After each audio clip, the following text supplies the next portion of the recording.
4ஆம் வகுப்பு மாணவ மாணவிகளுக்கு என்னுடைய அன்பு வணக்கம். இந்த பகுதியில் நம்ம என்ன பார்க்க போகிறோம் அப்படின்னு பார்த்தீங்கன்னா, 4ஆம் வகுப்பு தமிழ் பாடப்புத்தகத்தில் இருக்கக்கூடிய ஒவ்வொரு பாடமாக உங்களுக்கு புரிகிற மாதிரி எளிமையாக நான் சொல்லித்தர இருக்கேன். நீங்கள் கவனமாக கேட்டிங்கன்னா இந்த பாடத்திலிருந்து எந்த மாதிரி வினாக்கள் கேட்டாலும் நீங்கள் போய் தெளிவாக தேர்வை எழுதி அதிக மதிப்பெண்களை அள்ளி கொண்டு வரலாம். சரியா? பார்ப்போமா? என்ன பாடத்தை முதல்ல பார்ப்போம். 4ஆம் வகுப்பு தமிழ் அன்னை தமிழே அப்படிங்கிற முதல் பாடத்தை பார்க்கலாம். என்ன பாடல் அதில் இடம் பெற்றிருக்கு அப்படின்னு பார்ப்போமா. அன்னை தமிழே அப்படிங்கிற ஒரு செய்யுள் ஒன்று இடம் பெற்றிருக்கு. முதல்ல அந்த செய்யுளை நான் வாசிக்கிறேன், முதல்ல கேளுங்க. அன்னை தமிழே என் ஆவி கலந்தவளே, என்னை வளர்ப்பவளே, என்னில் வளர்பவளே, உன்னை புகழ்வதற்கு உலகில் பிறப்பெடுத்தேன். சொல்லில் விளையாட சொல்லி தந்தவளே, சொல்லில் உனது புகழ் சொல்ல முடியலையே அப்படின்னு சொல்லி இந்த பாடல் இருக்குது. இந்த பாடலை இயற்றியவர் யார்? கவிஞர் நா. காமராசன் அவர்கள். சரியா? ஒரு அடிப்படை தெரிஞ்சுக்குங்க. ஒரு செய்யுளாக இருந்தாலும் ஒரு பாடலாக இருந்தாலும் அது எதுகை அல்லது மோனையை அதை அடிப்படையாக வைத்து எழுதப்படும் இயற்பு சொற்களை கொண்டு முடியும். எதுகை என்றால் என்ன? ஒரு வாக்கியத்தோட இரண்டாவது எழுத்தும் இரண்டாவது வாக்கியத்தோட இரண்டாவது எழுத்தும் ஒன்றி வந்தால் அது எதுகை. எது? இங்கே பாருங்கள், இந்த எழுத்து இந்த எழுத்து ஒன்றி வந்திருக்கா, இது பேர் என்னது? எதுகை. அப்போது முதல் எழுத்து இருக்கு இல்லையா, அ ஆ, ஒரே வகையிலான சத்தத்தோட எழுத்து, ஒரே இனமான எழுத்துக்கள் வந்தால் அது என்னது? முதலில் வந்தால் மோனை, ஒரே சத்தத்தில் முடிந்தால் இயைபு. இதை அடிப்படையாக வைத்து தான் இந்த பாடல் இயற்றப்படும். இதை வைத்து நீங்கள் முதல் வரியை சொன்னாவே இரண்டாவது வரியை எளிமையாக நீங்கள் ஞாபகப்படுத்தி சொல்லிட முடியும். எப்படி? அன்னை தமிழே அப்படின்னு நீங்கள் சொன்னாவே என் ஆவி கலந்தவளே அப்படின்னு நீங்கள் ஆள ஆரம்பித்தது இரண்டாவது எழுத்து ஆள தான் வரும். மோனையில் எழுதப்பட்டிருக்கு அப்படின்னு சொல்லி நீங்கள் வந்துடணும். என்னை வளர்ப்பவளே, என்னில் வளர்ப்பவளே அப்படின்னு நீங்கள் மோனையை நீங்கள் பிடிச்சிங்கன்னா இந்த செய்யல இந்த பாடல் வரிகளை எளிமையாக நீங்கள் மனனம் செய்து எழுத முடியும். சரியா? ரைட். பாருங்க. அன்னை தமிழே என் ஆவி கலந்தவளே, என்னை வளர்ப்பவளே, என்னில் வளர்ப்பவளே, உன்னை புகழ்வதற்கு உலகில் பிறப்பெடுத்தேன். சொல்லில் விளையாட சொல்லி தந்தவளே, சொல்லில் உனது புகழ் சொல்ல முடியலையே. இதுதான் பாடல் வரிகள். இந்த பாடல் எழுதியவர் யார்? கவிஞர் நா. காமராசன். சரியா? ரைட்டு. இப்போது 3 சொற்கள் கொடுத்துருக்காங்க. அதுக்கு என்ன பொருள்னு பார்த்துட்டு போயிடலாம். கடுமையான சொற்கள்லாம் ஒன்றும் இல்லை, எளிமையான சொற்கள் தான். என்ன சொற்கள்? ஆவி, என் ஆவியில் கலந்தவளே அப்படின்னு சொல்லியிருக்காரு இல்லையா. அன்னை தமிழே என் ஆவியில் கலந்தவளே அப்படின்னா என்னோட உயிருக்குள்ள ஒன்றாக நுழைந்தவளே. ஆவி என்றால் உயிர் என்று பொருள், எண்ணில்னா எனக்குள் என்று பொருள், பிறப்படுத்தேன்னா இந்த உலகத்தில் நான் பிறந்தேன் அப்படின்னு சொல்லி பொருள். சரியா? சரி, இந்த பாடலுக்கு என்னங்க பொருள், என்ன சொல்ல வராங்க? செய்யலே எளிமையாக தான் இருக்குது, அதுக்கு தனியாக பொருள் கொடுக்க அவசியமே இல்லை, அங்கேயே புரிஞ்சிருச்சு. இருந்தாலும் நம்ம பொருளை பார்க்கணும். என்ன சொல்கிறாங்க? என் அன்னையாகிய தமிழே.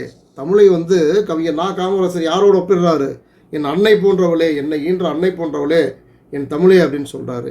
என் உயிரில் கலந்தவளே அப்படின்னு சொல்கிறாரு.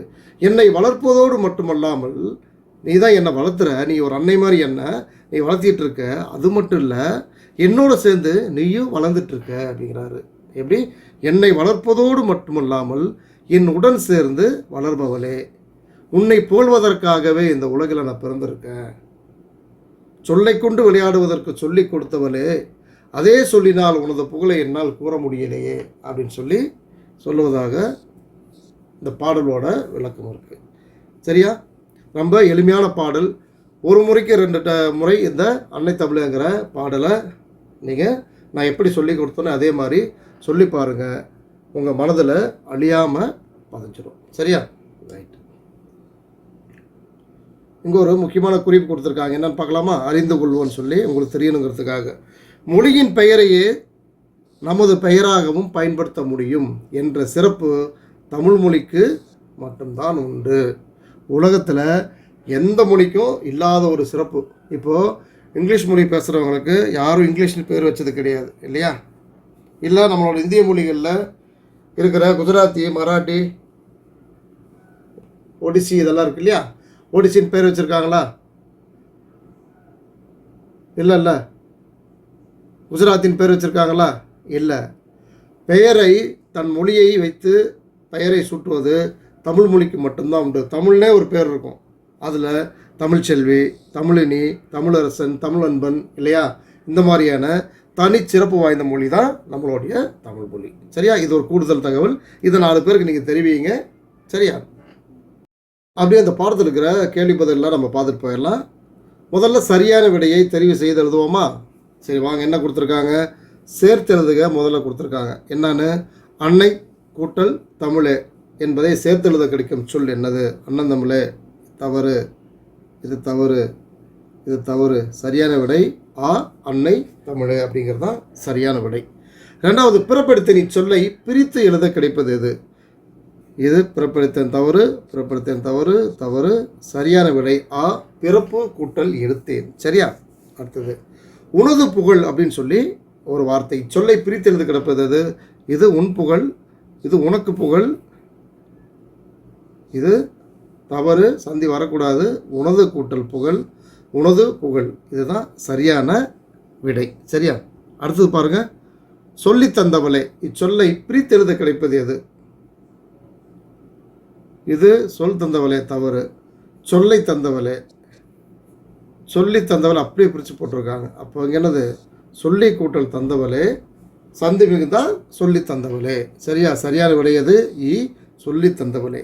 எண்ணில் என்ற சொல்லின் பொருள் என்ன? எண்ணில் என்னது? உனக்குள்ளா, நமக்குள்ளா, உலகுக்குள்ளா. எண்ணில்னா எனக்குள்ள அப்படின்னு சொல்லி பொருள். சரியா? ரைட். அடுத்து பாருங்கள். அடுத்த வினா என்னது?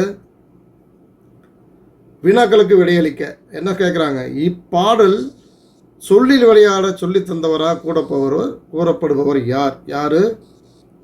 அன்னை தமிழ். தமிழை தான் சொல்கிறாரு. தமிழே சொல்லில் விளையாட சொல்லி தந்தவரே அப்படின்னு சொல்லி தமிழை தான் குறிப்பிட்டு சொல்லுகிறார். அன்னை தமிழே இந்த பாடலின் ஆசிரியர் யார்? நான் ஏற்கனவே சொன்னேன், காமராசன் அவர்கள். ஓகேவா? இவர் தான் இந்த பாடலை இயற்றியவர். கவிஞர் காமராசன். நன்றி நண்பர்களே. இந்த பாடம் உங்களுக்கு பயனுள்ளதாக இருக்குன்னு நினைக்கிறேன். நீங்கள் என்ன பண்ணுங்கள், ஒரு தடவைக்கு 2 தடவை இந்த பாடலை நல்லா கேட்டு நீங்களும் வாய் விட்டு இந்த செயலை சொல்லி பாருங்கள். உங்களுக்கு எளிமையாக இருக்கும். சரியா? ஒரு தடவை நல்லா படிச்சிட்டிங்கன்னா தேர்வு எழுதி முடிக்கிற வரைக்கும் இந்த பாடம் மறக்காது. அது மட்டும் இல்லை, உங்களோட வாழ்க்கையில் எப்போ இந்த பாடலை கேட்டாலும் உங்களுக்கு ஞாபகம் வர மாதிரி உங்களுக்கு மனதில் நல்ல பதிவாகிடும். சரியா? நன்றி. மீண்டும் அடுத்த ஒரு பாடத்தில் உங்களை நான் சந்திக்கிறேன்.